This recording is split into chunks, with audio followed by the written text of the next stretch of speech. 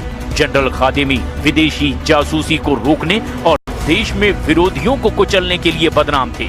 खादेमी को पूर्व supreme leader Ali Khamenei का सबसे करीबी और वफादार माना जाता था। खादेमी ने IRGC के भीतर मोसाद एजेंट की शिनाख्त करके उनका सफाया शुरू किया था। जैसे जैसे युद्ध आगे बढ़ता जा रहा है, ईरान के जनरलों की जान जाती जा रही है। ट्रंप और नेतन्याहू के हिट लिस्ट में अभी ईरान की लीडरशिप के कई नाम शामिल हैं। ट्रंप के नरक लूक वाले हमलों का अभी सिर्फ ट्रेलर भर दिखा है। अमेरिका फुल फोर्स में जब हमला शुरू करेगा, तब ईरान कैसे बचेगा? क्या रूस, चीन और तुर्की जैसे देश ईरान को बचाने युद्ध में कूदेंगे? क्योंकि अमेरिका को अभी नहीं रोका गया, तो फिर दूसरे विश्व युद्ध जैसा एटमी धमाका बहुत जल्द हो सकता है।